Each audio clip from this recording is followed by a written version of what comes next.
But he was more recently, sure, yeah. Yeah, that's what I mean, but I mean, he joined the commission here. This time, I did, yeah. yes, yeah. Mom.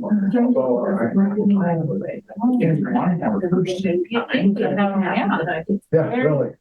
That's something comes next time. Anyway, thank you for this. It's Jim and Bruce. More.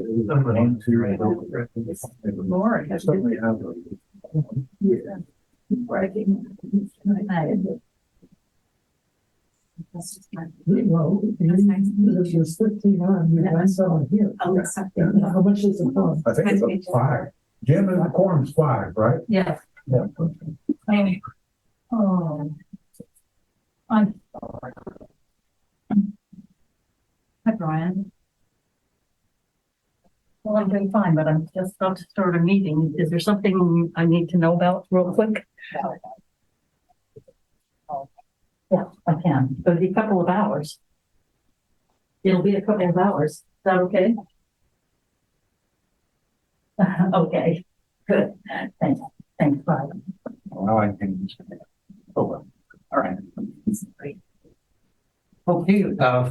Seeing as how we do have a quorum, we'll go ahead and call the November 2nd meeting of the Human Rights Commission to order. Notes. The first item is a land acknowledgement. As we gather today, we acknowledge that Eureka, California is ancestral territory of the Wiyot people. We honor all indigenous people and territories and sovereign governments that share governance within Humboldt County, California. We gather with respect and gratitude to these indigenous people. We thank and honor the indigenous caretakers of this land who continue to cherish and protect it. Their elders have instructed the young to consider the 7 generations ahead as they continue to protect the rights of the land and all people who live on it. We encourage all to align with and follow the lead of local indigenous communities as they steward the land and protect all of its natural resources. We'll have a moment of silence.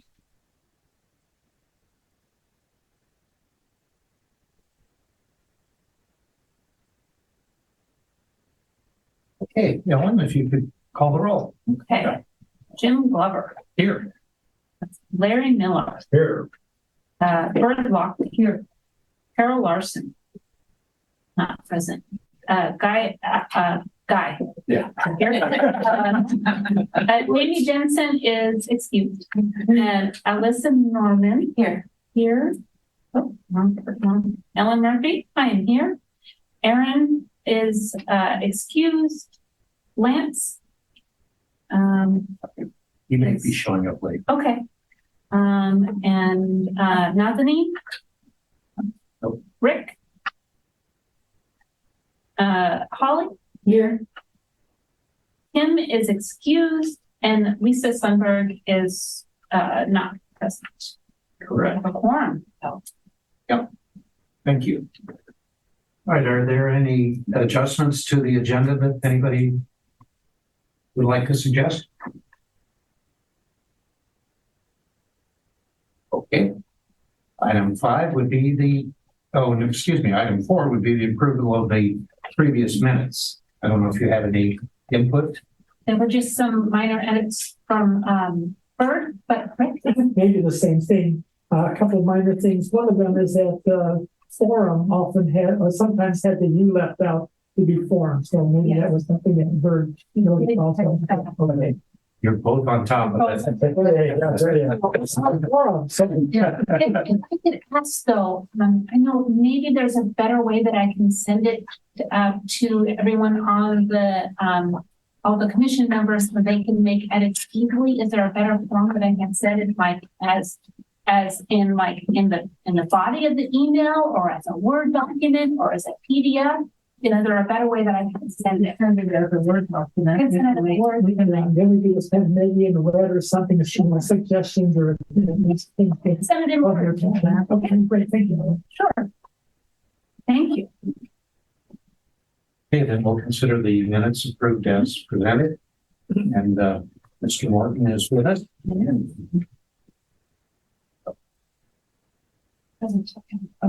Now, Mr. Aronoff, good to see you again. Yes. Be waiting for a treasurer report. How did you get us? It's very unexciting. You want the numbers again? 326.92. And we haven't had any new expenditures in the last month, at least nobody's given me any invoices, so nothing has changed. Great. You know, what would be probably a good thing to do would be to check in with Ian in the near future, to just so the meeting next month, you could report out our exact balance there. Yeah, no problem. All right. Girl. At this point, we have a guest presenter, Maggie Kraft of the Area 1 Agency on Aging. And although our sound problems are better than last time, they're not perfect. So we'll have you listen as carefully as you can, and she'll talk as clearly as she can. And welcome, Maggie, and please go ahead. Thank you very much. Can you hear me okay right now? I can be a loud person, and I'll just have to get over the idea that I'm sitting at my house screaming at a computer. But I can do that if I need to. So thank you very much. I appreciate the time. I came to you a few months back and just brought up this topic, and you asked me to come back again. And I've been thinking a lot about the issue around housing, especially rental housing. And what happened in Rio Dell. I want to first start by telling you I'm not a housing expert. I just know what I've seen over the years that I've worked with older adults in all kinds of different housing situations. What happened in Rio Dell at this one location and the poor response of the property managers, it brought some issues up, but it also, my concern started with those issues, but then I started to think about it, that some of the challenges that these folks are facing in rental housing is not strictly related to whether or not they have out of the area managers or not. So I wanted to come and talk a little bit and maybe share. I have more questions than I have answers, and I thought maybe these questions would be things that you might be interested in looking into as well. The first thing I know that we know maybe is that there is an inherent power differential between low-income tenants and those people that they rent from. Regardless of your age or your disability, if you are a low-income tenant and you rent, there's a power differential. And what I see with people with disabilities and what I see with older adults is that power differential creates a situation where, right or wrong, they don't often feel safe to say, express their concerns and voice their concerns to management. I also know I've seen that we have in our society an unspoken belief that in some situations, low-income people just aren't good tenants, or they don't often deserve respectful treatment. And I think these are assumptions that are in our system. We don't need to go into them. That may be just my opinion, but it's, again, I'm telling you what I've seen. Most of the people I see and I talk to, they're fearful of complaining. Some of them shouldn't be. Some of them have been treated differently after they complain, and it's really hard to tell somebody, don't worry, it will be fine. Go ahead and complain. I'm not in their shoes. I'm not in their situation. My biggest concern is that the folks who have cognitive and physical health concerns, they may put them at greater risk of poor outcomes should they lose their housing. Although we all know that lack of housing is a huge problem and impacts people, whether they're older, younger, disabled, or healthy. Lack of housing results in poor outcomes for our health and our mental and physical health. The people who are at risk, they need a forum, a local forum where they can get their issues addressed. And so I started thinking, well, what are those local forums? When all this was happening in Rio Dell, we referred people to senior legal services in Northern California. Well, they were hugely impacted. They don't have enough staff to help every tenant even before a disaster. Many of the people I wanted to refer to them did not have the cognitive ability to really do the work of going to the physical and cognitive ability after the earthquake, and otherwise to go and do the work of signing up to have an attorney. It's stressful. It's hard to navigate if you've never done that before. I've also seen in some other settings, separate from Rio Del, how property managers don't always understand the aging and disability issues that may make keeping a place clean or managing your apartment, or even removing mail and paper that gets mailed to you out of the apartment so you don't have clutter, that this can all be very challenging if you can't physically do it. And I've seen landlords come down hard on tenants for having too much clutter and then give them 30 days notice. And that, again, is a very stressful thing. So not only do we have people living in property that someone else is controlling whether they can live there or not, but we have those people who are managing that property who may not understand the issues around aging or disability that could cause people to need a little more help. It doesn't make them bad tenants. So I've started to wonder, what has our county ever done an analysis or study regarding tenants' rights violations within the rental housing network? Does HUD housing have any specific requirements for providing assistance to tenants in these kind of conflicts? And I've written these questions down. I can certainly send all this to you later. What services does the county offer to help address legitimate tenant complaints for those people who aren't in subsidized housing? Again, legal services and Humboldt mediation services cannot address all the issues.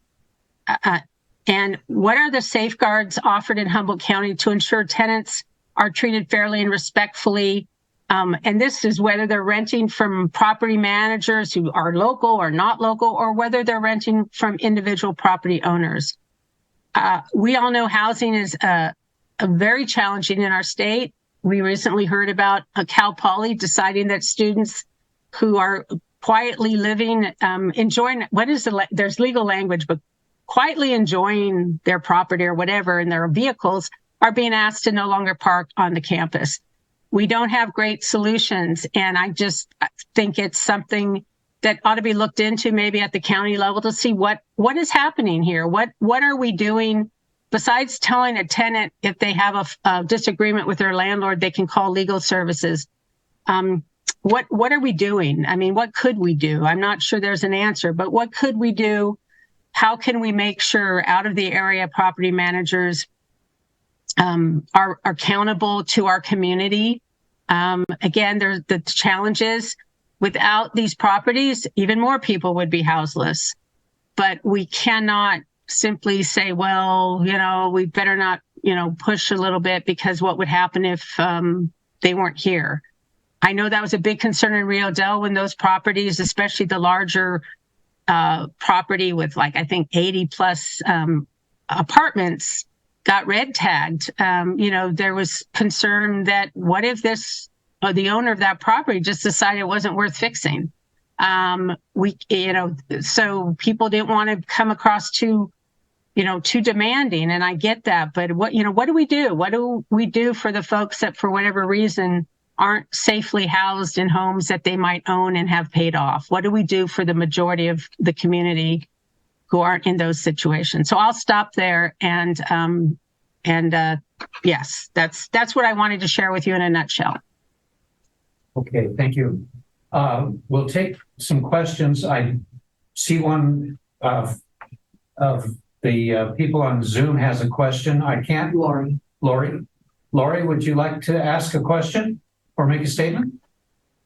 Yes, I was familiar with an organization called the Tenants Union, the Humboldt Tenants Rights Union, and it looks like maybe they've changed their name to Renters United Humboldt, but it's an additional, local community resource that relates to those questions at rentersunitedhumboldt.com. I worked with this organization during an economic human rights course at HSU. is how I know about it, researching issues with tenants' rights. But I thought it might be helpful. I'll try and send the link. Thank you for that input. Thank you. Anybody in the room have any questions for Maggie? No. Yes. Holly Klingel. I was at the Board of Supervisors. It was about 3 weeks ago when there was a great deal of discussion about this. Maggie had some wonderful input, but they also had the Habitat for Humanity people there who were supposed to be servicing Riadel. And I have a very low anger threshold, and I had a hard time holding my tongue. But I was at the Board of Supervisors just as a regular citizen. And we went through this for folks who lived in trailer parks about 3 years ago. It's all in the archives, and they were present. Some of them I had known from before. Some of them I did not know from before. But the Habitat for Humanity people were trying to justify having not spent any of the money that was available because they needed somebody to tell them whether the money should be spread among the money for needed repairs that had been approved by the planning commission should be spent to rehabilitate one house, or should it be spread over as many as possible? And they wanted direction. They said some of the money is at the Humboldt area. I'm sorry, I'm going on, and this is in the Board of Supervisors archives, but it's extremely complicated. And Michelle Bushnell was magnificent. She's the one that insisted the meeting happen. And somehow they were able to get these two people from Habitat for Humanity who are overworked and they're volunteers. So it's a big mess. Bird may know more about this than I do, but Humboldt Area Foundation is also involved somehow in the money. But the bottom line is that the repairs are not getting made because the bureaucrats can't agree on how to go about spending it. And I just, as a point, just a point here, I am not, I did not bring that, that's not my, the topic I'm bringing to you today, the topic of the earthquake recovery efforts, because there's a lot of other people involved in that, and I'm not the person to bring that to you. What I saw in that process was how failed that management company at this one property, how poorly they were managing and how poorly they were treating the residents before the earthquake. And that when the earthquake happened, many of these people ended up in ridiculous situations for over 2 months when it was a quick fix, different from what these people are struggling with now, who have, here we are a year almost of since the earthquakes, who are still struggling. I was dealing with people because they were not treated well as regular tenants in a USDA funded property before the earthquake. And when the earthquake happened, the property managers did not take ownership of the mistakes they hadn't fixed before, which exacerbated what had happened at the earthquake. So I mean, I wasn't really coming to talk about that other issue, which is a big issue, and it's pretty standard practice for recovery to last longer than any of us would like after a major disaster. But yeah, I appreciate what Holly's saying, but I wasn't here to bring that to you because I know that's. Any other, I have a question, but I'll wait till others have a chance. Oh, my comment, or kind of a comment, is it has to do with the new housing apartments on Myrtle, at Myrtle and 6th. Mm-hmm. I know of a woman who is moving in there. I assume it's available now. She has been living in Fairhaven, and she was going to move in there, and she's definitely a senior. And I learned that her rent for that apartment, I think it's a 2-bedroom, is $3,200 a month. Wow. And I thought, I don't know how a senior under normal circumstances could afford something like that. It's not that they don't have a right to charge it, but if it's encouraging to see housing being built, especially in Eureka, but if that's the price range for living in those houses or apartments, that's pretty difficult for most people to achieve. Yeah, that's Laurel Canyon, and there's there's 36 units there, and I was just looking at that earlier, and you have to be at or below 50% of the area median income to live there.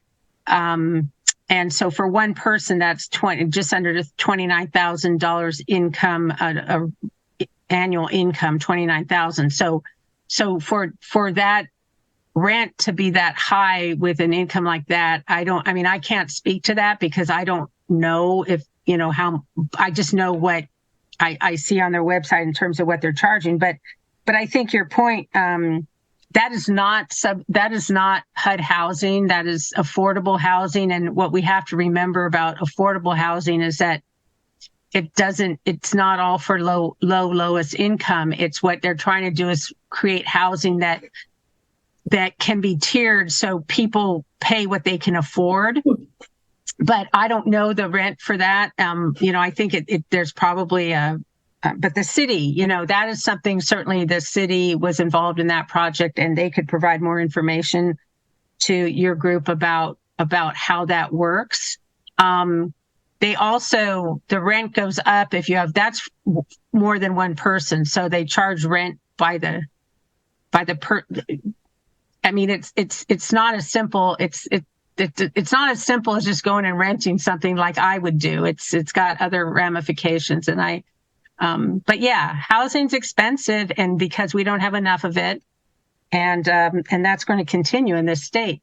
But I feel like, having a Section 8 voucher right now is like having a hunting license. It doesn't mean you're going to find housing.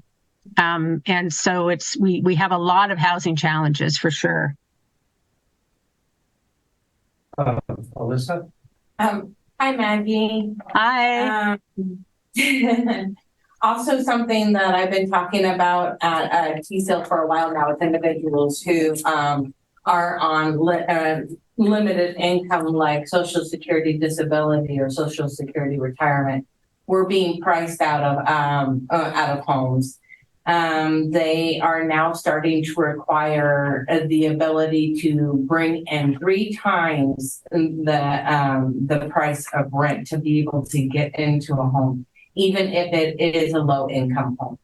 So, not if it is a low income, even if it is a lower priced home. Yes. So, let's just say you find an apartment for $700. That's going to be over half of your Social Security disability or retirement check. But you're not going to be able to get into it because 3 times 700 is 2,100. Thank you. Yeah. They want you to show your income being 3 times what the rent is. Yeah.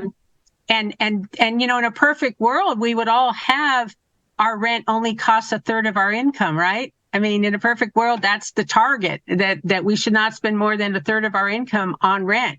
But they're doing this backwards. That's totally backwards because a person who can afford $700 in rent doesn't have $2,100 of revenue necessarily. Yeah. So yeah, it's challenging. I live in a house of individuals with disabilities.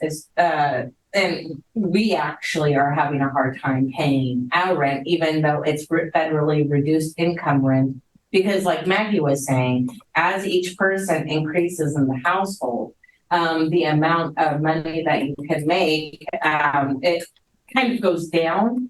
And then you have to pay more. So even though it's federally reduced, you end up paying above what you can and end up paying more than a third of your income, even if you share income with other people in an apartment building. It's scary, and people with disabilities and elders are the first ones out, and they go to the streets. And who's helping? The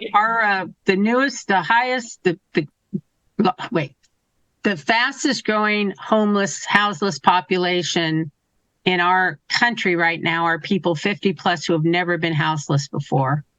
And there's a lot of reasons for it, but it's happening. And we see that locally as well.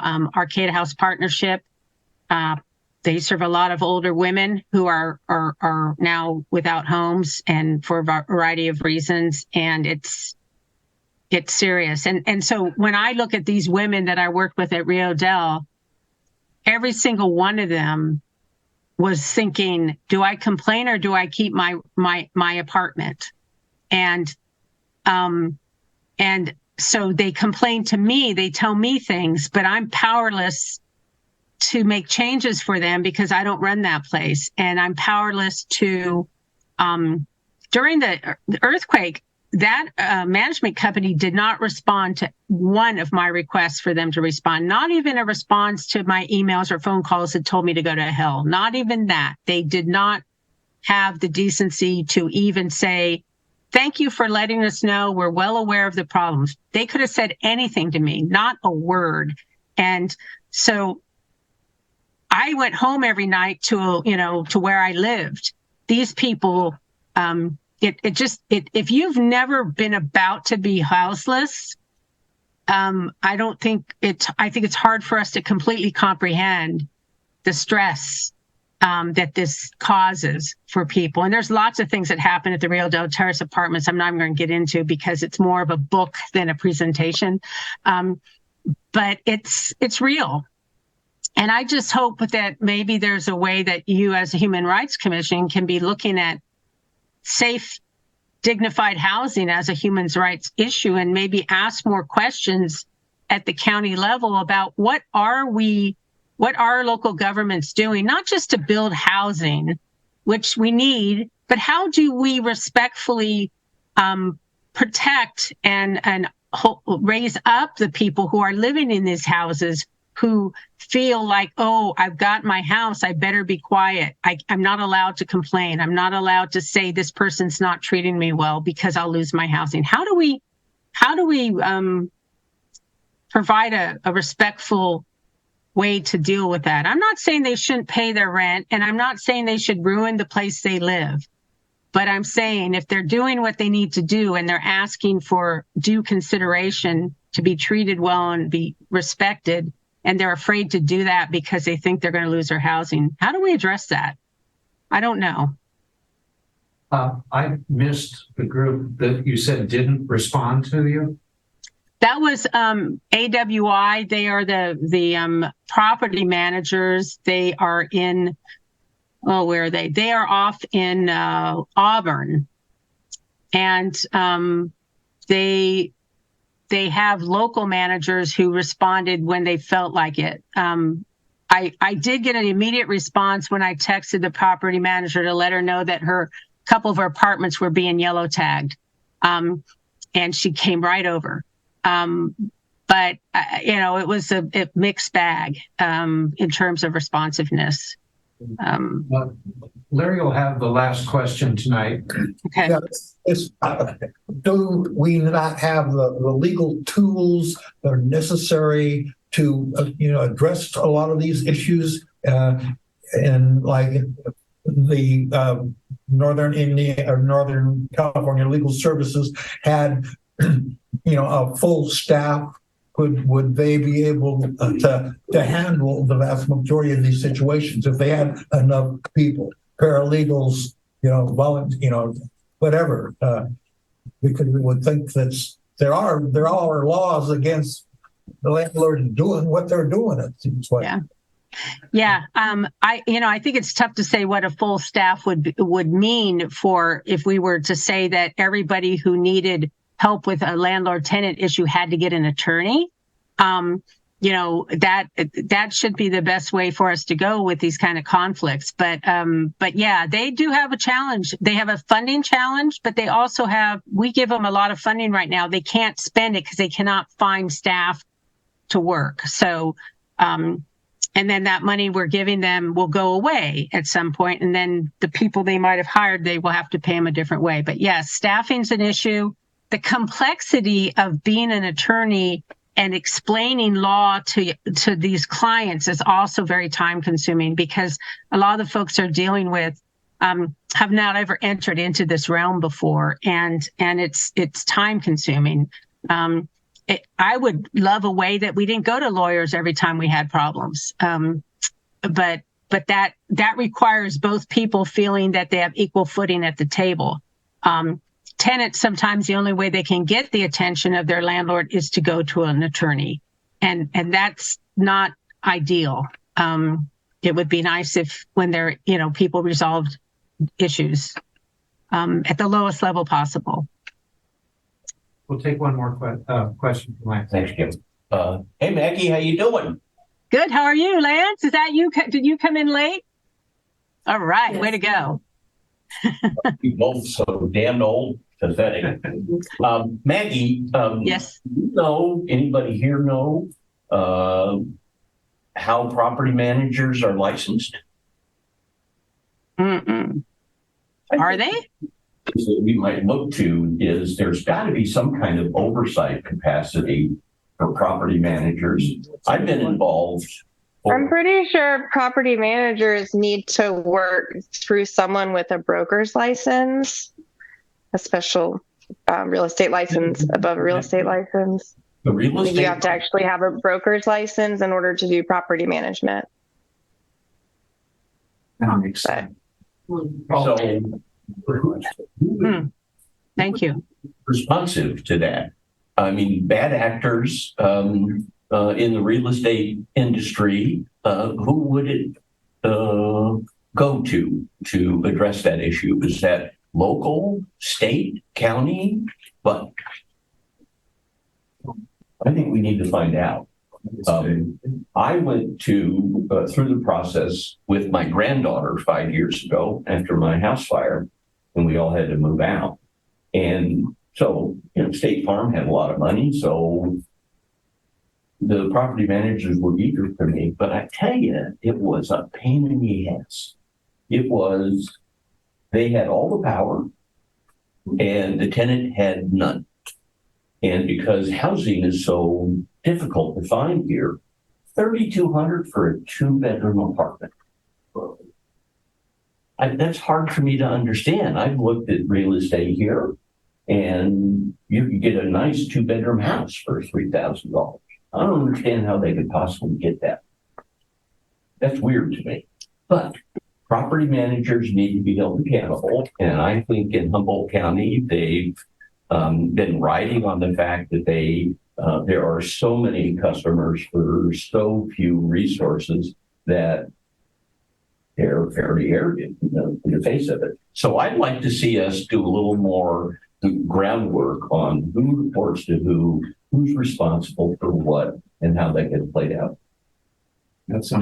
I can tell you many years ago when I was working in Sacramento, the long-term care ombudsman program, which was doing advocacy for people in facilities, nursing homes, they also had a housing advocacy program, which was funded by the county, that gave them some jurisdiction to go to be advocates for in this situation without having to be attorneys. So again, being that advocacy type of person without having to raise it to an attorney. Humboldt Mediation Services is also potentially somebody who could come in for that. But I think the licensing of real estate agents is a state thing. The question would be whether the county wanted to do anything more around rentals over and above that. And I don't know, but Maggie, in your situation down south,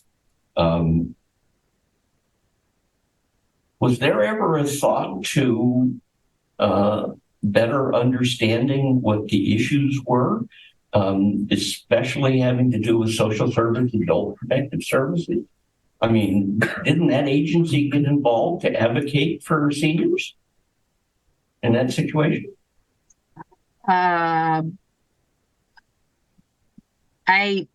We don't have enough time to talk about that topic. I think in the interest of your schedule and everything, I think in theory, but I think in practice, adult protective services is, from their budget and staffing is very limited on what real jump in action they can do and what authority they have for some of that. But the mandates, state mandates. All right. We're going to have to wrap this up, but I think Alyssa has one piece of information. Yeah. Department of Fair Employment and Housing is pretty much the best bet when it comes to regulatory actions on landlords and property managers. They represent the state of California, and they enforce federal and state law. Okay. And they have the ability to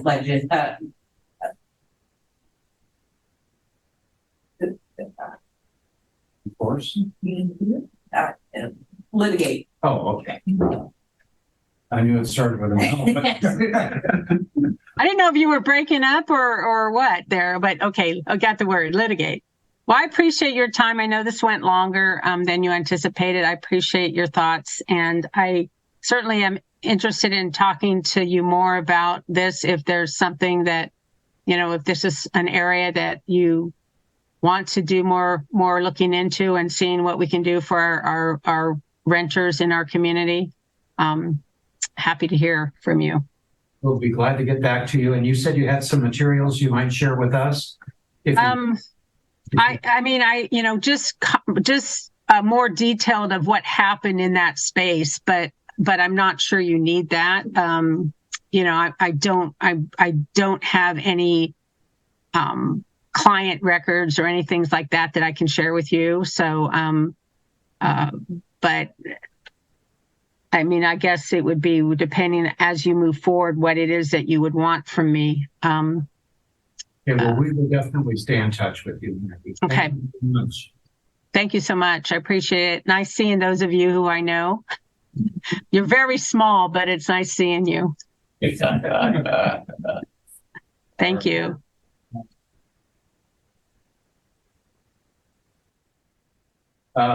Okay, the next item on the agenda is public comment. If there is a member of the public that has a comment on a non-agenda item, we'd be glad to listen to that now. You would have 3 minutes. And I see Lori's hand is in the air, so please go ahead, Lori. One hand first. Hi, everyone. I wanted to see if we could add something to the agenda for next meeting, but also bring up, I guess, what's happening in the community regarding anti-Semitism. I know the international events have increased hate crimes across the U.S., and myself and other members of the Jewish community have felt our own safety threatened, I think, just by the presence of what appears to be pro-Hamas or pro-Palestinian government marches or, declarations at events like at the Arcata Council meeting or at the Arcata Co-op Board this evening, where people are requesting police presences because of feeling that their safety is threatened. I've felt that way with my child at the farmer's market in Arcata on several instances. And I'm not sure, how to best, address some of these events or community rallies, maybe having participants who can participate as, or not participate, but be independent observers at some of these things would be helpful.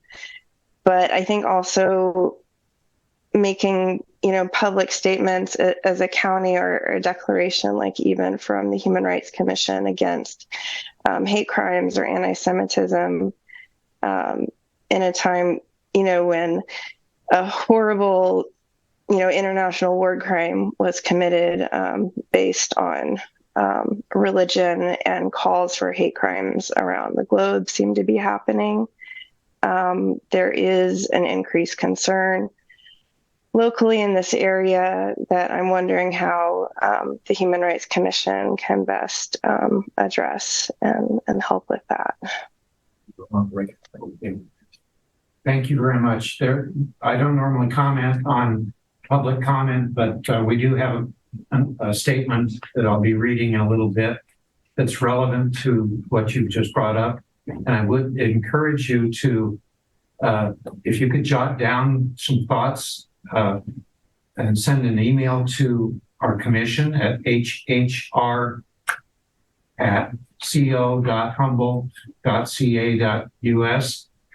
We'd be glad to take that in and use it for future activities on that subject. Thank you. Okay. Any other public comment? I guess not. Okay. Actually, the next item is commission communications, starting out with chair notes, and I do have a brief comment I wanted to read. This isn't my wording, but I thought it was appropriate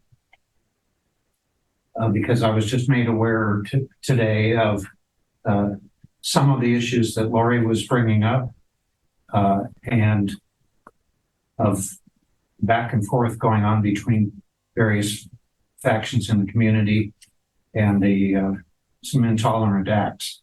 The October 7th Hamas attacks in Israel have sent ripples around the world, with Jewish people in the United States and other nations growing even more fearful that anti-Semitism, which had already been on the rise, will worsen. Palestinians in Gaza are also facing an unprecedented humanitarian crisis, with millions of innocent people experiencing hunger, lack of medical care, homelessness, and risk of death as the war between Israel and Hamas intensifies. These are not just international, distant issues, but exist right here in our own backyard. The Human Rights Commission must be diligent and responsive to the needs of any threatened communities with equal attention and compassion for all. And I will be placing something on the agenda for the next meeting when we can address this more fully. The agenda for tonight had already been established before I became aware of the local aspect of this unfortunate state of affairs. I don't have any additional emails to report or regular mail. I do want to mention that I went to a meeting yesterday of the Humboldt Equity Consortium, and that's promoted by the City of Eureka's Human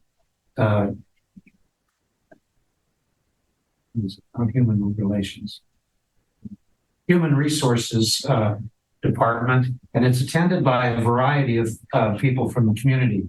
I brought up several of our initiatives that we've been working on, and they were extremely enthused about it, including the hate versus free speech versus the civil discourse forum that we're talking about, One of the people that was very interested in participating, I don't know if we'll need him, but he was very anxious to participate, was Kente Johnson of College of the Redwoods, and he's the president of the NAACP in Eureka.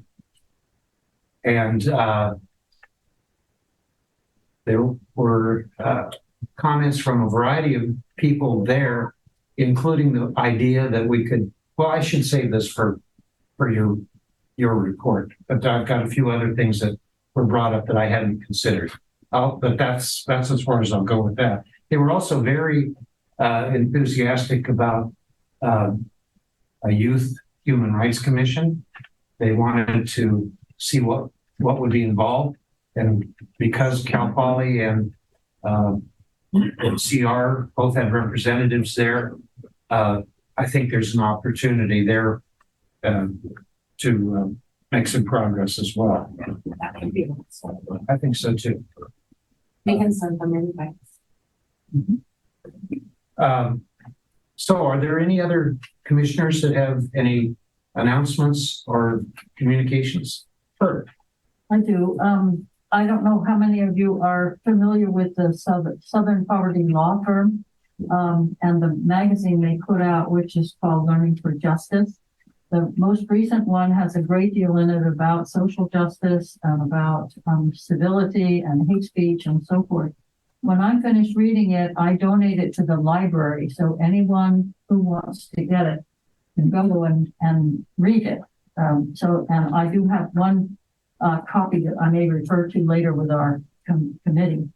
Also, I don't know if you saw the My Word by Rabbi Naomi Steinberg and Rabbi Bob Rottenberg about the Israel-Hamas.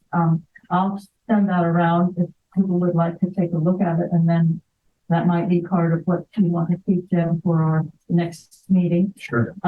Also, I have a little card here that it says, to fight hate, we need to know it's happening, and there are 3 things you can do, and I'll send that around. I don't have a whole lot of them, but you can jot down the 3 things you can do, which are to report an incident online, then they give you the place to go to report an incident by text, they tell you how to do that, and in an emergency call 911.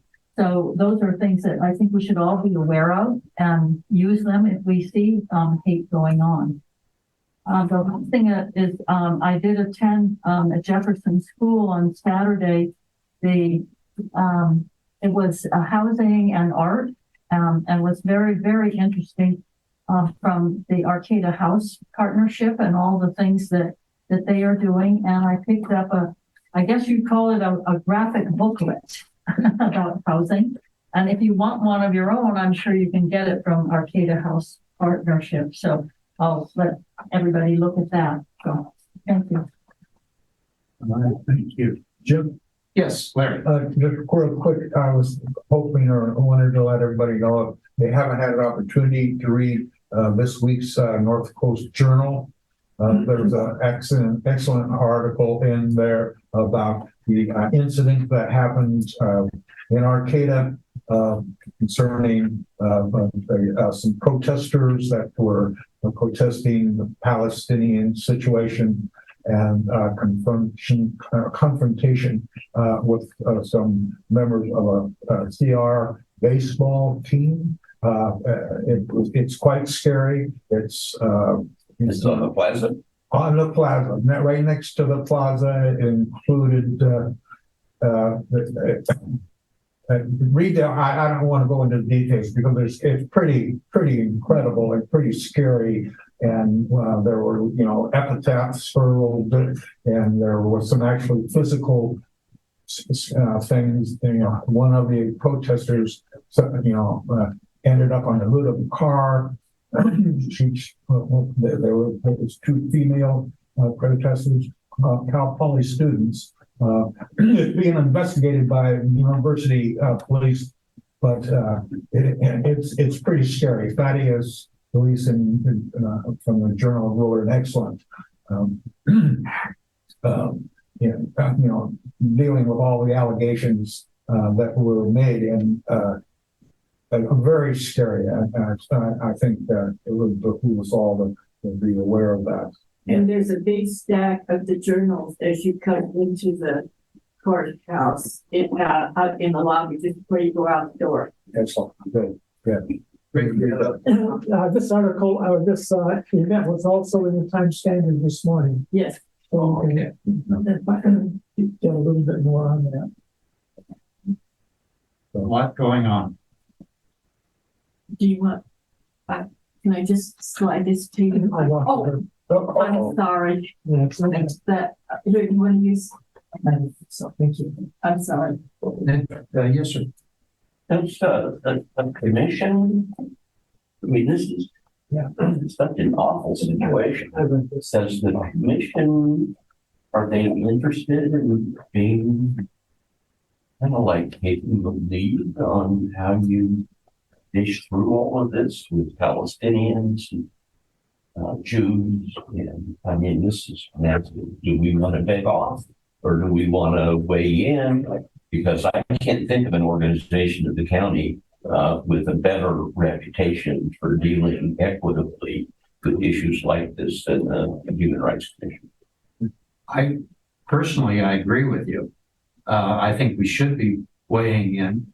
The trouble is we need to have our facts together and we need to know where we're going to go with that. I would definitely, I don't hope it's soon enough, but I would definitely want to put this on our next agenda, which that's a month from now, though. That's one of the drawbacks to meeting once a month.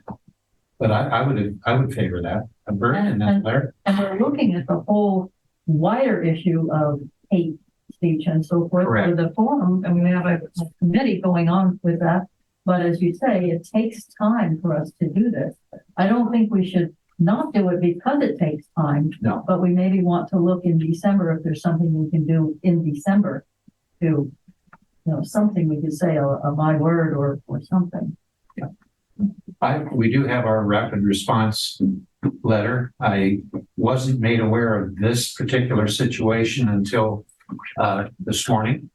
And once I read through some of the facts, I'll perhaps prepare a response so that I forget who needs to see it, but several people need to review it before it goes out, and I'll take care of that.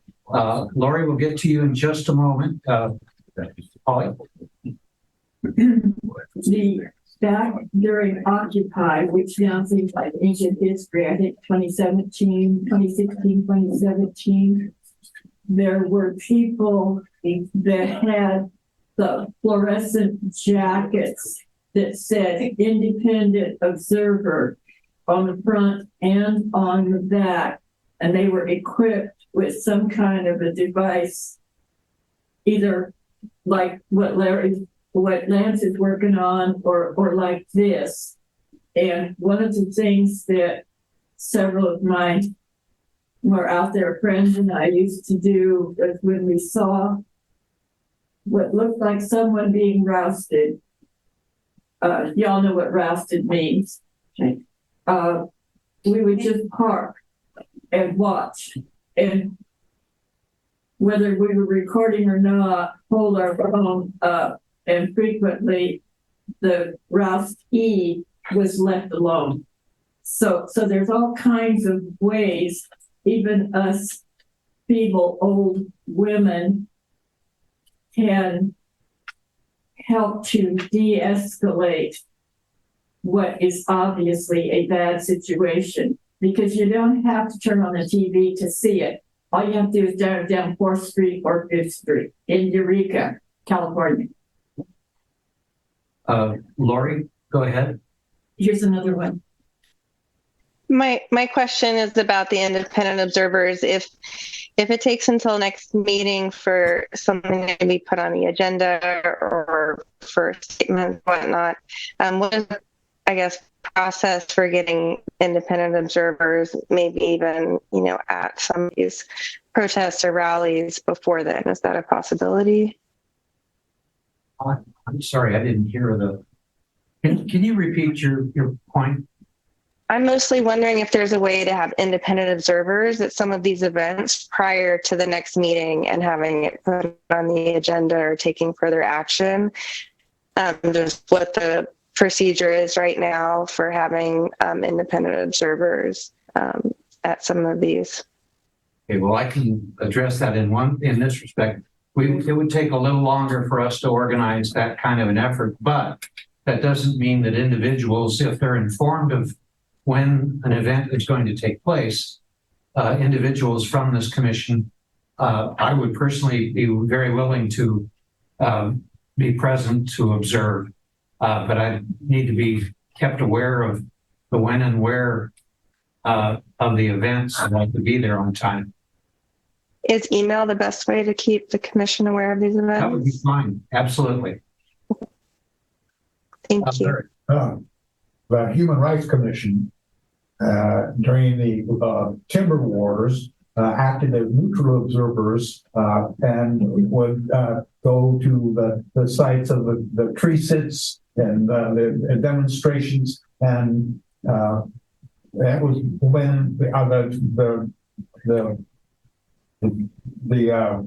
Human Rights Commission was limited to housing, employment, and public accommodations. Those were the only things that we were supposed to do. So the county thought we were, running the risk of, some kind of liability issues. And so they stopped us from doing that. Gave us $800 to hire a consultant to train independent observers. And the independent observer program went on for, and somewhere in 2006 or somewhere like that. I even got my jacket, independent observer jacket, and it works. It does work. It definitely mediates the emotions and can really help. Anyone who's interested, the thrift stores all have them. You can get the fluorescent ones. The one I have is not fluorescent. It's just orange, but it's got pockets and stuff. And it's in my closet. But the thrift stores have them if you want to, just as an individual, stick your neck out. Okay, I'm afraid we're going to have to bring this back to. Go ahead. Rick. One very quick thing, Holly, you are not people. You are very, very strong. Tell my niece that in this That's a different issue.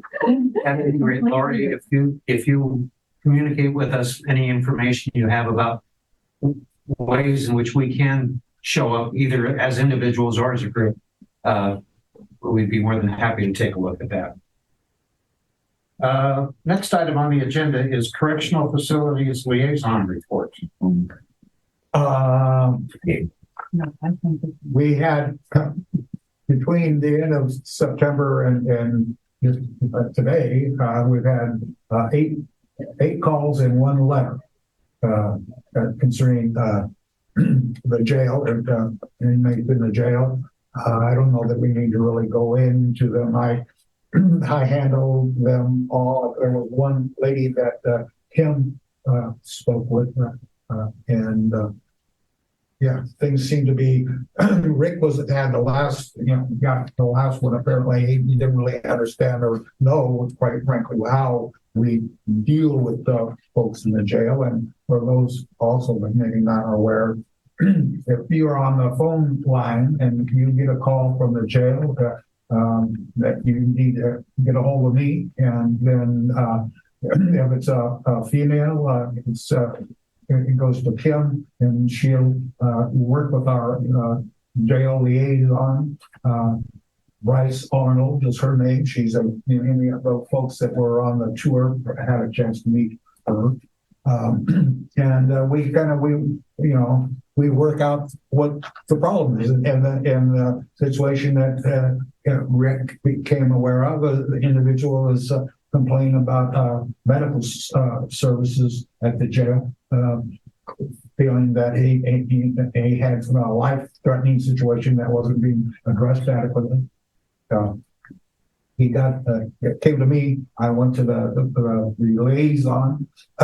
Yeah, this person happened to have been in our system for other reasons. The liaison had contacted the inmate in question, and apparently there were some steps that he had not gone through to address his issue that he needed to. So that's where it was left, and I said that after she had talked with him and he was still wanting to, I'd be happy to, to talk with him. Again, we're really limited in what we can do. We can't address any kind of legal issues that they have, but we do listen, and we can make some pretty good suggestions on other things. And again, just the fact that we're here, the jail is acting, I think, well.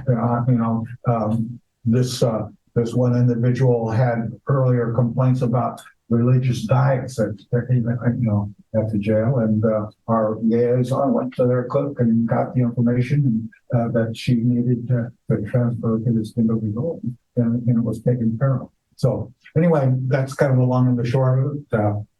And I don't think there's anything else I need to say, and unless there's some questions somebody can think about. Okay, thank you. Message line report. Before we get into the actual report, I want to share something that I learned just this afternoon. The county is going to modify our phones for the message line so that we will be able to have a menu. If somebody calls in and they can choose between English or Spanish as far as leaving a message.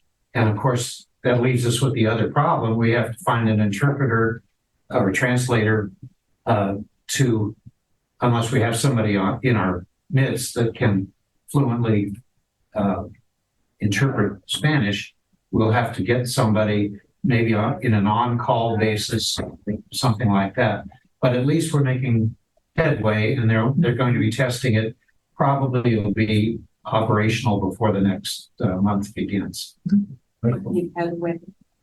Making headway. Sorry. Carol, would you As far as pass it down? as far as the Spanish English goes, I think we could, let's check with the college, because I know, Fernando, they have internships, and that might be something they'll work with, ensuring that might volunteer time to provide translations. Yeah, Augustine. Yeah. Augustine, if you talk to him, I think he might be able to. Right, he provided a list of translators, but we'll pursue that for sure. Okay. Yeah. Does everybody have this little red card? I have two, but these are available over at Westside Community Center. I do not wish to speak with you to answer your questions, et cetera, et cetera. But on one side it's in English, and on the other side it's in Spanish. Whoever wants that can keep it. Still have one. The other related thing that came up out of these are all kind of fragments of bits of information, but the meeting I went to yesterday, they also suggested that if we pursue it with DHHS, we might be able to get a digital version of our resource cards, and maybe in several languages, because most people have some sort of a cell phone device at this point, and they might prefer to look, well, they'd have the option of going to an app. I have to investigate that.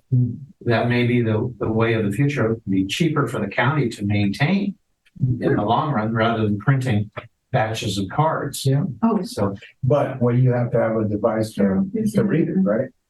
you have to have a phone, and with that app. Well, I know, but the point being is a lot of folks that need services are not going to have a phone.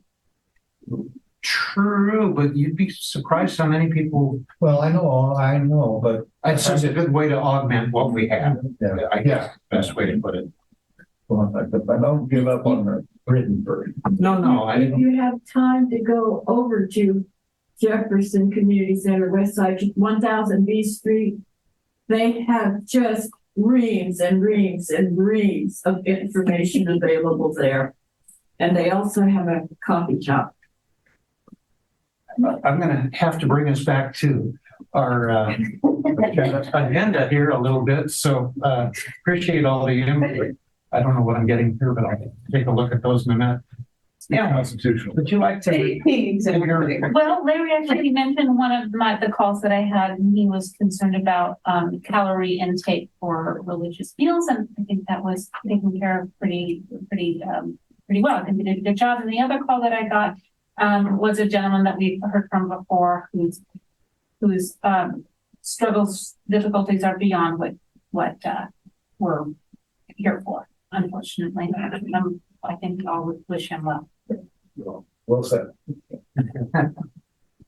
Okay, that's the only one. Oh, I'm sorry. No, I was just gonna, could you define what it means, calories for?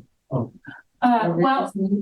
he was concerned that the number of calories he's receiving, because he was asking for a religious meal, was less than what was required by law.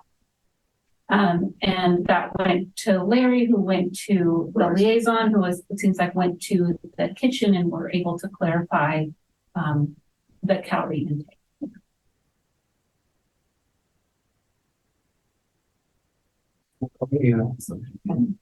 Any others? No, there was just those couple of calls. I don't think Erin is absent. Right, so we'll get her report next month. Mhm. And Rick, we won't ask you for a report yet because it's too early in. Okay, well, I've had two calls, one from Lori and then one to which Larry referred.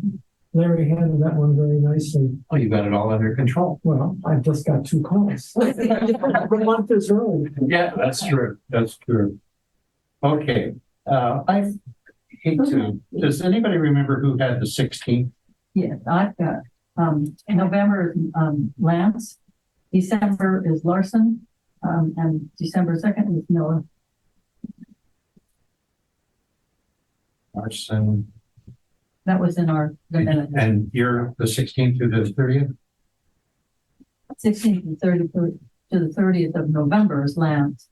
Oh, Lance, okay. And then the Larson's the beginning of December and Miller is the end of December. Who at the end? Me. Okay, Larry. Okay, All else. that's good enough now. Okay.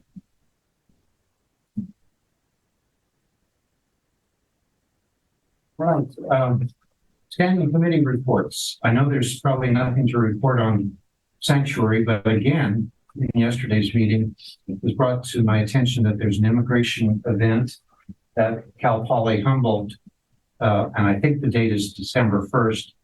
So I would suggest that perhaps you and I follow up on that. We could table there if tabling is what they're looking for, but they're looking for participants, so we could talk about that a little bit more. And ad hoc committee reports, cultural awareness. Carol, is there anything to report there? Yeah, we tried to set up a meeting. I know. Didn't work. And I had a question. The first part of our agenda is that we must meet in person and in a public place. Is that for our subcommittees and what? That does not apply to ad hoc committees. It does apply to this group and to any standing committee. Okay. And then I also, because it is Indigenous Month, I wanted to read from the National Indian Health Board. November is Native American Heritage Month, a time to honor the rich and the diverse tapestry of our culture, the enduring resilience of American Indians and Alaska Natives, and the significance of cultural preservation and generational healing within our community. This month is not only an opportunity to pay respects to the profound contributions our people have made, but also to underscore the critical importance of health equity and holistic healing practices to ensure the next 7 generations can live thrivingly healthy life. Here. Right. Well, the next ad hoc committee report would come from Rick, and I think some things have been going on there. Okay, the speech forum committee, yes, we met on October 18th. We have 7 members, 4 from the commission, 3 from the league. Actually, Bird is on both the commission and the league. And so it's Bird, Larry, Lance, we got lined up on this side here, the speech forum committee. In the league, it's Karen Price, Molly Kate, and Hartline. Based on the first meeting, my feeling is that we have a very strong committee. As a person who has chaired committees in the past, I'm always really happy to get a strong committee, and I'm very pleased with who we've got. We're anticipating now that the speech forum will be held probably about the end of January, one of the last 2 weeks. And we're looking at a Tuesday, Wednesday, or Thursday. The two most likely sites are either the Sequoia Center, that's a county office of education, or the Veterans Hall in Eureka. And that's one thing that we want to talk about with the committee next time. Essentially, at this point, we're looking to address what are the questions that, basically the commission is sort of setting up the process and making the arrangements. The league then will actually have responsibility for conducting the forum. So at this point now, we are focusing further on, well, what are the themes, what are the questions that we want to ask, that we want to raise, what do we want to bring out for the public in the forum? And then secondly, who are the panelists that we hope can best help to bring this about? So those are kind of the 2 of the main significant issues that we'll be addressing next time. Another issue is that Lance is working with the Boys and Girls Club to hopefully put on the skit, and we'd like to work, of course, then well with the Boys and Girls Club so that we can identify a theme that works in real well with what the overall thrust of the forum is. Our next meeting is November 9th, and we will be meeting then with folks at that time. So that's basically it. I'm certainly happy to answer questions if anybody might have. Can I just add? Yes, please. We're hoping that we'll have some questions and so forth and people to present to the commission in December, so that you'll have some idea of where we're going. Yeah, no, that's what we'll need, maybe. I did, hang on one second. I did mention prematurely that one person who's interested, I don't know if we'll need him, but who's interested in participating, who's very eager actually, was Kente Johnson. He's interested in being a panelist, but I don't know if we're going to have that filled up or not.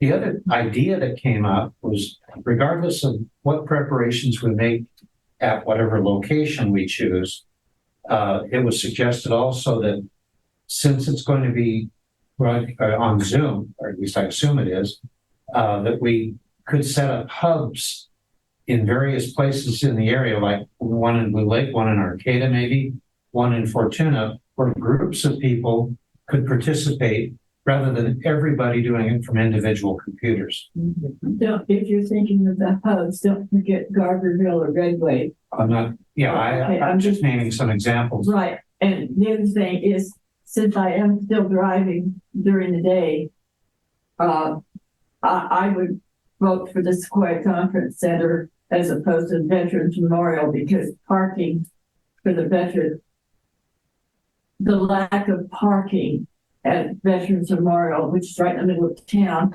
has prevented me from attending meetings I would like to attend. I'm not ready for a wheelchair yet. Well, it is an evening event, correct? So that might help a little bit. Lance? Yeah, a couple thoughts. I met with the executive director of the Boys and Girls Club Tuesday. We talked about the event and the commission's interest in soliciting a skit from the Boys and Girls Club. They're very excited about it. They're not nervous. Frankly, I was more nervous than Monica was. I don't want ever to put kids into an emotionally difficult situation. So this is a really good thing, but it's not without risk. And I think we all need to know that. Second thing is that the only thing that the Boys and Girls Club needs from us is, she said that she needed someone to help mentor the kids into the development of the skit. And I volunteered to do that. I've been on the board of the Boys and Girls Club before, and I love working with teens. They are such delight. I mean, that's, as a clinician, that was my favorite population, is dealing with kids, teenagers. I mean, they're so confused and so smart. Wow. Anyway, so they're going to be involved, and that's terrific. There's a complicator, and that is that I'm already committed to being out of the state the last 2 weeks in January. And so either we're going to need to find somebody else to mentor them, or if there's any flexibility on the dates. Can you be back by the 1st? I'll be back by the 1st of February. Yes. And also, if I could, Ann Hartline is a retired middle school teacher and loves teens. And she might work with you as a mentor with the kids. Oh, that'd be great. Oh, that'd be terrific. Okay, I'll ask her if you want me to. Yeah, please. And then the second issue is that I thought that, and I don't think I've shared this with you, Rick. Okay. I think that it would be a really good idea for us to get a young teen on the panel. I think probably the most vulnerable population that we have in the county are teenagers. The diversity issues, their sexual orientation issues, which confuses the crap out of me. Jim and I had lunch today, and we're talking about how, wow, I don't get it. I'm now developing friendships with people who really understand that stuff. So I'm coming into the 21st century here. But I think it'd be a great idea for us to have a teenager on the panel. And I asked Monica if she knew anybody, and she thought there was a couple of teens, and I'm particularly interested in teen girls that would be willing and good at it. So I wanted to throw that out to you. Okay. All right. What I miss? They did it on purpose. You said you were particularly interested in teen girls. Yeah, Is this being recorded? Yes. You just have to be careful how you say things. I'm a deep crap. All right. Don't worry your soul with Mabel while you were talking. Hang on there. I think it's best if I just shut up. One person. Anything else, Rick? No, I did have one other thought, excuse me. Before that. We have a vision. I think we need to figure out and be clear, hate speech versus free speech, and Israel and Gaza. I don't know how you can not include what's going on in the Middle East in a month and a half or a month when you're talking about hate speech. I mean, how is that not a huge right in front of you issue? And we need to figure out how to dance to that. Could I say, Lance, those are things that should come up at the committee meeting. yeah, that's my point. That's a good thing to bring up. It is very valid. And That way, but for the committee. You would be- First. before it comes. Oh, I'm sorry.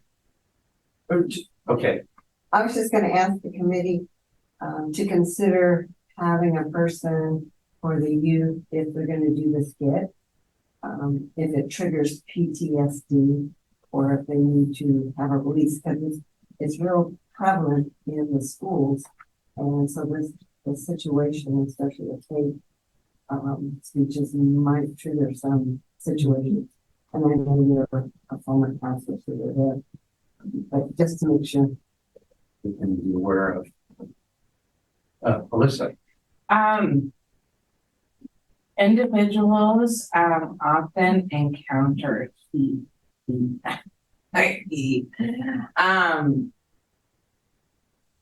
Kind of like in a distanced way. Like, you know, when a person is homeless, but the reason why they're homeless is because they have disabilities. But then, you know, you hate the homeless and then you're hating the people with disabilities and so like individuals are getting hate in other ways other than directly. And it's like when we're pushing down any population, it feels like to me that like we're coming from a whole perspective within our heart and soul. How do we switch that so that individuals see from a different perspective and don't actually hate? Like how do you encompass that into your discussion to help, you know, reorient an individual? I think these are all good questions that the committee should take up. and if you have any additional thoughts, comments, or questions, please direct them to the committee so that they can take these things up. They're all good ideas. Welcome. We just don't have the time to go through all of them. What's that? Thank you. Oh, you're welcome. All right. Rick, I think that was it.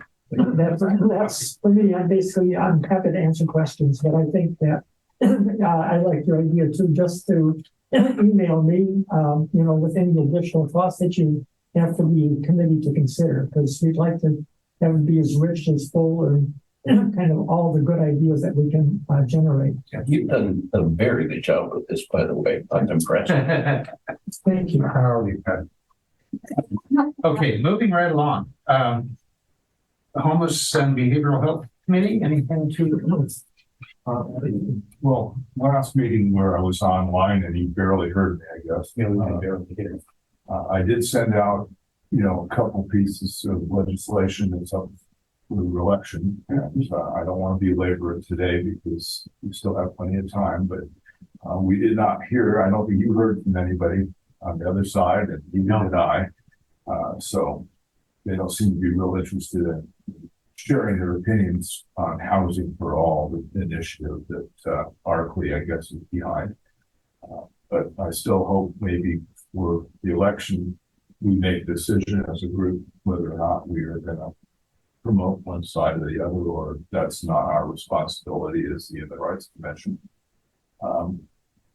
Maggie Kraft, who I've been talking with quite a bit before this, I invited her, well, you officially invited her, but I asked her to come. I have been dealing with the Sorrel Department in Arcata, because we had a woman who wrote a couple of letters to editor complaining about the rent going up 24%. I did hear from David Loya over there. He gave me quite a bit of information that I have to try to read through. It's all legalese. But I do think listening to Maggie today, especially with these independent managers, whatever, this might be something that would make a good grand jury complaint that I'm going to file. I don't know whether they'll be able to do anything about it, but I figure it's just another front that we can kind of push on it for them. So, but other than that, that's the only thing. I didn't want to spend too much time because I know we're running late. Yeah, we are, but perfect segue though. A conference I just attended was Grand Jurors Association, and one of the counties, I think it was Alameda County, produced a report which was, they published it, regarding the wording of ballot measures. And this housing for all has one sound to it, but it may mean something entirely different to other people. I don't want to say what my position is, but at any rate, they're setting up a task force where they're going to analyze the wording of every local ballot initiative, just so that people can know whether it really does what it says it's going to do, or is it going to cost what it says, things like that. Very interesting subject. I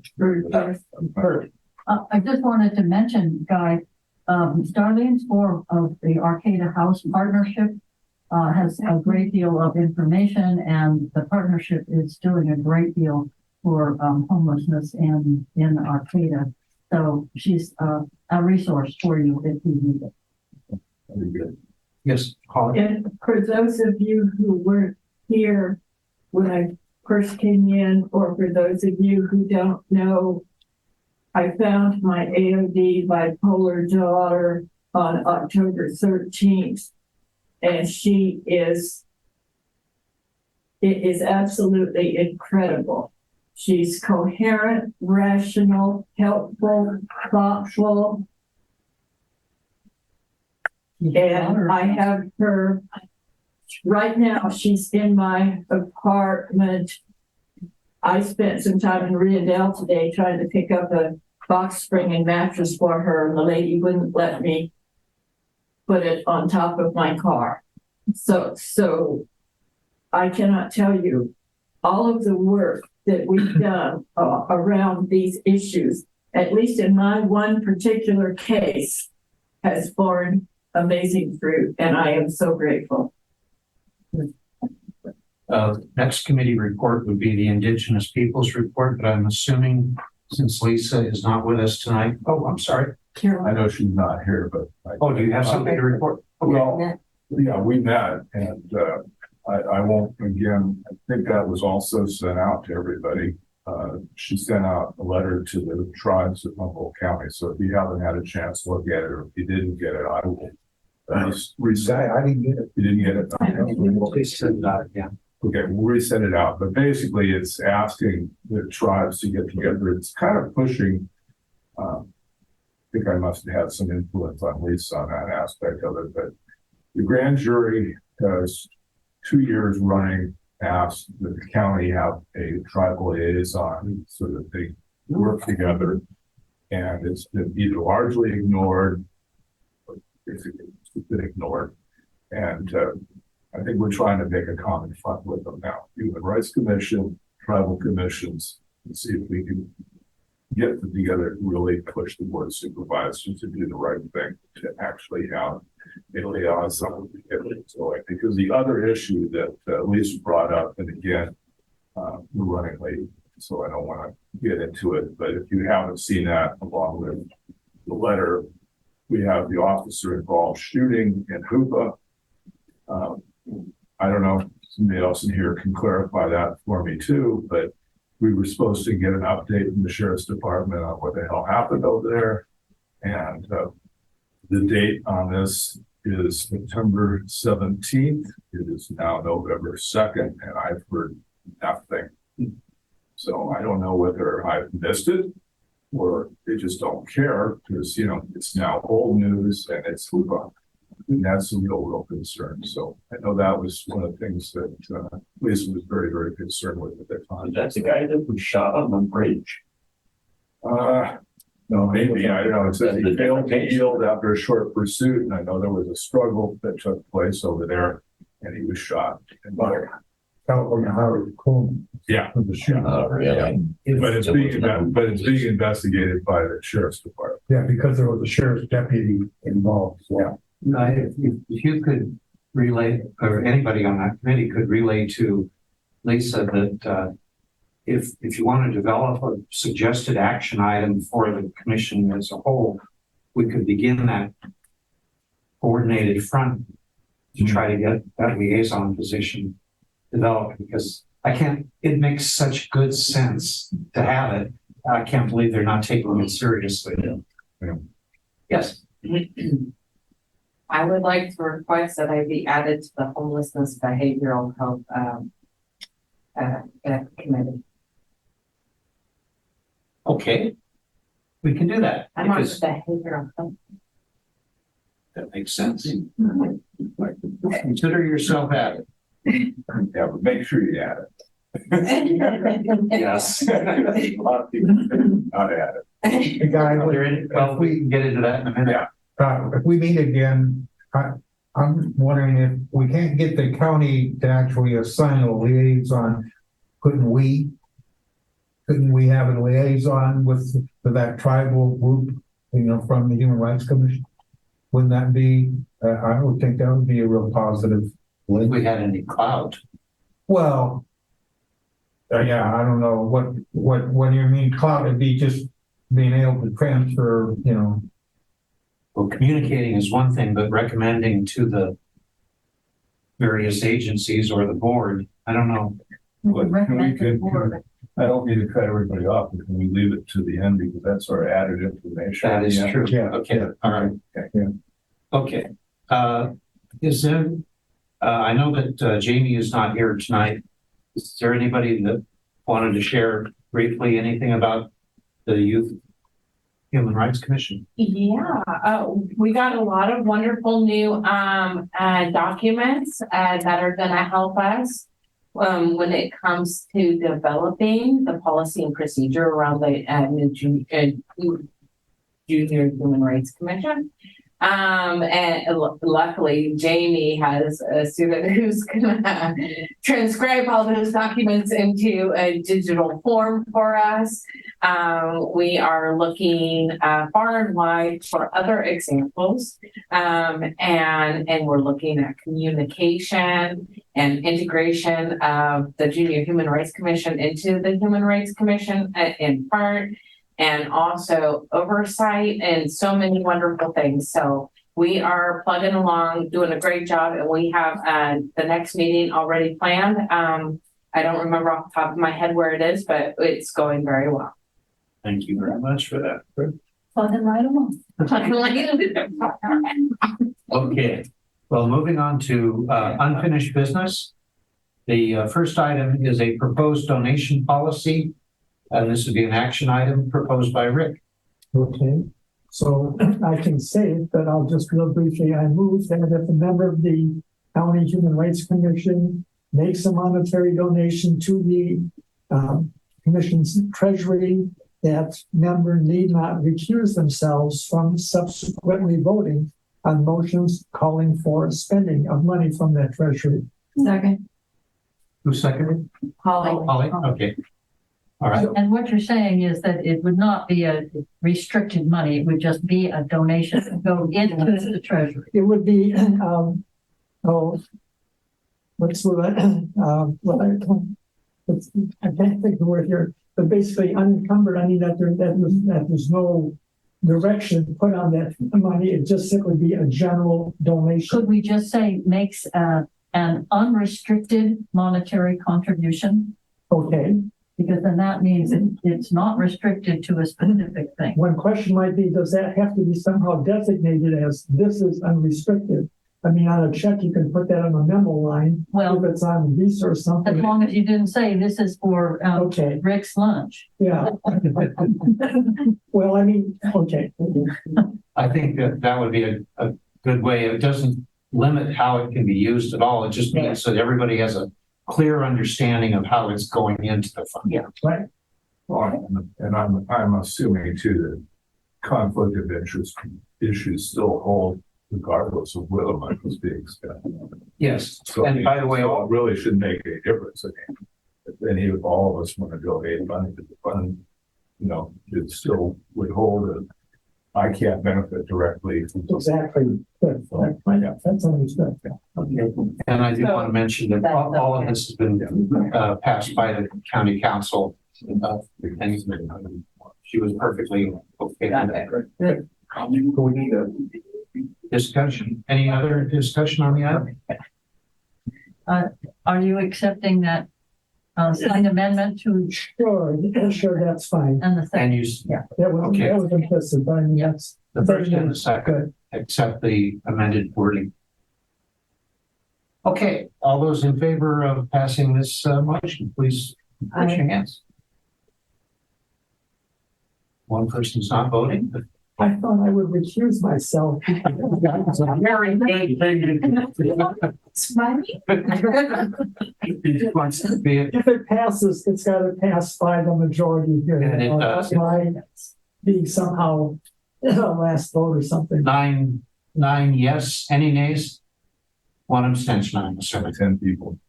Okay. I'm really on top of it. That's why you're the treasurer. Going down, bro. I just want to know if there's more lights I can go to Connect. Oh, my God. Also under unfinished business, there was discussion about a tour of the juvenile hall. I did go by the juvenile hall and realized that it's somebody I have dealt with before. Ray Watson is not, he's on a sick leave right now. So as soon as he returns, I'm sure that he will be happy to arrange for us to do a tour of juvenile hall. You skipped recommended changes to existing committee structure. Well, I knew this was going to be short, so now. Yeah, it's okay. Yes, recommended changes to existing committee structure and any names I've left out. Oh, I don't know. No, we just talked. I mean, I just felt, you know, but the way it sounds over there, the existing committee structure was just the idea that maybe it was time we had some discussion about new ad hoc committees and all for standing committees. We only have one standing committee right now. And I don't, you know, we have made changes. I mean, homeless / we added behavioral health and made it one. I just wondered if any of the other committees needed any changing or if anybody wanted to make any suggestions on any new either standing committees or ad hoc committees. Well, I have a comment. I'm not opposed to having another standing committee, but they are subject to the Brown Act. And that's a little bit of a hindrance because of posting agendas and so forth. So you want to be awfully sure you want that to be a standing committee before you make it one. The other thing I would suggest is, I think because of tonight's presentation and other things that have come up, homelessness maybe should be replaced by housing. That's fine. It still can include homelessness, but I would suggest that change in the title. Housing? The housing and behavioral health. It's unanimous. People said that at the same time. That was awesome. Any other suggestions? I have a little problem with that. Yeah. Homeless is a unique and intractable problem. It's not the same problem as a freshman at Cal Poly not being able to get an apartment. I know that both of those issues are really important, but homelessness to me is like a stratospheric issue that many people are trying to deal with it. I don't think anybody's really tackling this honestly with the kind of money that you need to take care of this problem, but I think it needs a unique voice. So I have a little problem with marrying housing and homeless. Okay. Rick. I think that there's actually a few different issues being covered here. And I wonder if not just calling it homelessness, housing, behavioral health, or just behavioral health and have it encompass homelessness and housing. Behavioral health itself does not oversee certain programs like the home program. So having all three names. Yeah, because DHHS is split up into a couple different main divisions, and behavioral health is not the division that monitors housing for certain programs. Okay, good point. Okay. Larry. I would just, I don't think that we can, homelessness and housing is only a component of homelessness. It's not, there's lots of homeless folks that issues that really housing is the least of their concerns. Mental health, substance abuse, those things aren't directly, housing issues, but they are homeless issues. Well, they actually have been proven to be housing issues because once you get into housing, you often are able to work past addictions and stabilize with treatment, like mental health and treatment, and it kind of is intricate. It interlinks. I don't disagree with the impact housing can have on a homeless individual, but there's a lot of other issues there. There's quite a significant number of homeless folks that do not care to get into the system that exists now for housing. Nutritional and dietary kind of thing, and medical stuff. There's a lot of issues that are directly like that. And I'm not locked into it. I'll go with whatever everybody wants, but it just, Well, I don't think we should belabor it right now. My suggestion anyway was really if we were missing anything right now, as far as any ad hoc committees, because we've added some good ones over here with the youth organization and hate speech organization, but is there anything else? But, and I don't mean to have it decided tonight or anything, but to have everybody thinking about, is there anything else that we're not covering? Because it kind of fits in with the other thing that, that I asked you to put on with the new business was, how do we increase our visibility and the role of the community? Because that's what I'm kind of really concerned with. We're doing stuff and isn't making any difference because, tonight, we're talking about other things like hate speech. And any of you guys in here were aware that Cal Poly actually had a seminar on the cause of Palestinian-Israeli thing. That was 2 weeks ago. After it happened, it was well attended. There was 250 people there, and it was an excellent presentation. And so, they were on it right away. And and from what I heard, I couldn't make it myself, it was very positively received. But I'm getting the impression that a lot of people didn't know that it actually took place. And I think it's the same thing with what we're doing. A lot of stuff, you got 2 people. That's an improvement. It's a 50% improvement from the last time. But it's really kind of disturbing. Guy, who put that together? Only person I know for sure was Joyce Chang in poli-sci. She was one of the leads, and she was worried sick. Out there because she, was all attention, and but it went away. It went. She said without conflict. She said it went very well. Maybe she could help inform us. Yeah. She was able to pull it off. Yeah. I know she was very nervous about it, but it's a situation that keeps unfolding, and so it's creating a lot of problems. What if we were to create an ad hoc committee for community outreach that would do things like that?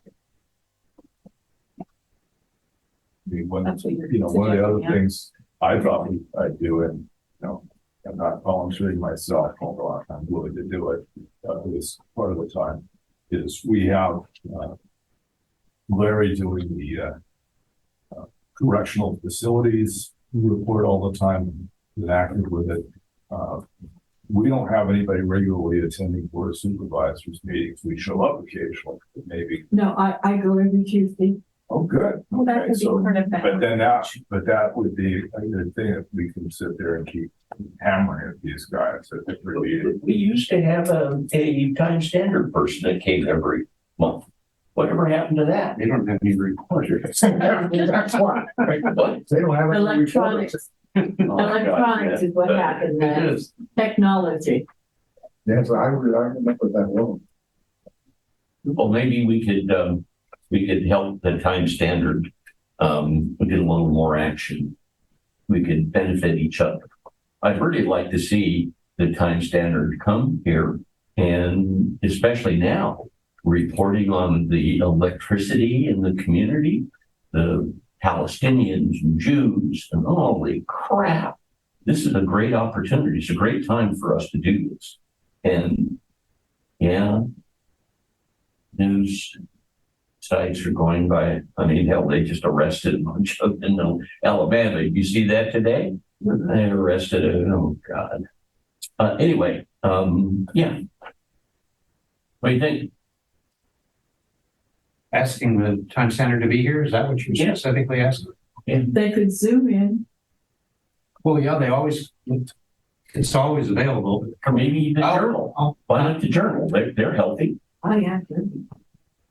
I will make a couple of phone calls. I was gonna say the last outpost is owned by the Blue Lake Ministry. I like them better because Time Standard makes you subscribe to their paper online and won't let you view their articles unless you do subscribe. So the Time Standard is a barrier for individuals who do not have the money to subscribe.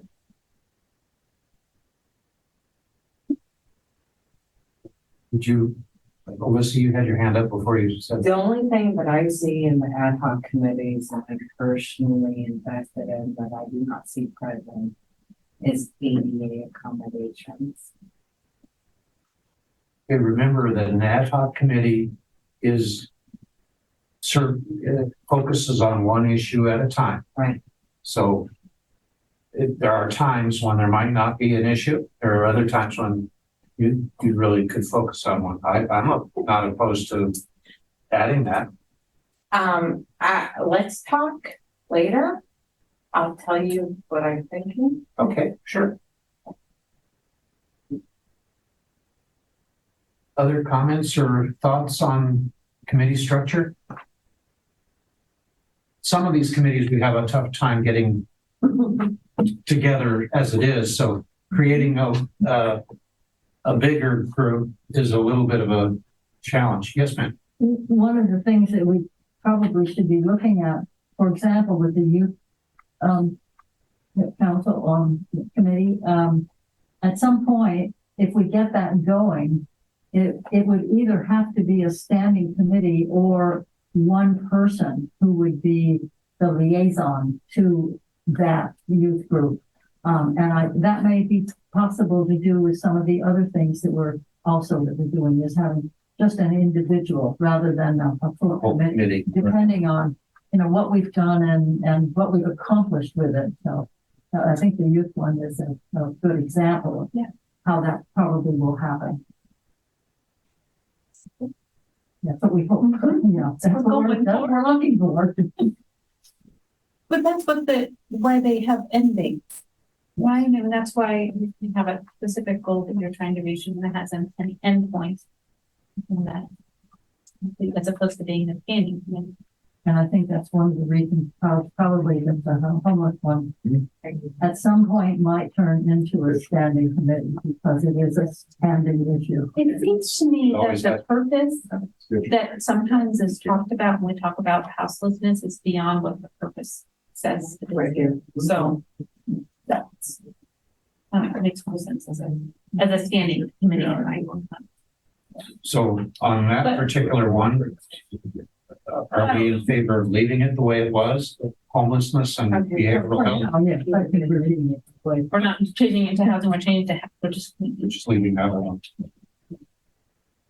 Well, if prior to next month's meeting, if you have any really strong ideas about how we can make not only more committees, but make the committees more effective, I certainly would be happy to put that on the agenda for future discussion. Did you have any other thoughts? The last item, let's see. Well, we've talked about language translations and we're working on that. So there's not really much to do. The other one has to do with what Guy was speaking about. Perhaps an outreach committee could help in that regard to improve awareness. For a commission that's been around forever, we have, except in rare circumstances, we have a low visibility in the community. And I don't know if we have to change that, but people would pay more attention to us if we did. Holly had her hand up and then Larry. Okay. My suggestion is that we meet somewhere other than the courthouse. Because many of the people who feel their rights are in danger are afraid to come to the courthouse. Now, whether it's a rational fear or not, it's a real fear. And I've heard it many times, and I'll keep, every time we talk about work, I will make that same suggestion because I'm a hard nose. Okay. The wellness center, the one on J Street, the Jefferson at 1000 B Street, parking's a problem there, but they're not beating down our doors. But there's a tremendous amount of actual fear out there, and a lot of it's justified. Well, I'll tell you that the committee I attended yesterday, the Humboldt Equity Consortium, met at the Adorney Center for the first time yesterday because people raised concerns about meeting in City Hall. Mm-hmm. And it's for the very same reason. Mm-hmm. So there's a lot of validity to it. However, there's also issues like free room, access to technical equipment, things of that nature. It's not a bad idea. I just don't come up with some suggestions, and I'll be glad to investigate what the possibilities are. If we could get a free room with access to the internet and Zoom, we'd be in really good shape. This is a small room. If we did have people attending, this would be a very crowded space. Although I remember one time when we had a homeless topic, some of these extra chairs were brought in just for that, and they've never been used since. At any rate. Larry had his hand. Larry, I was just going to mention that the forum that we're going to be having is an excellent way to get ourselves known out into the community. In the past, we've utilized that many times for many issues. And again, I'm really, really happy that we're going to do that because it does, incentivize the community to our act. True, that's true. Okay, any other items that anybody would like to bring up before we adjourn? It's been a long meeting. We've covered a lot of territory, and I appreciate your attention to it. Okay, we'll call this meeting adjourned.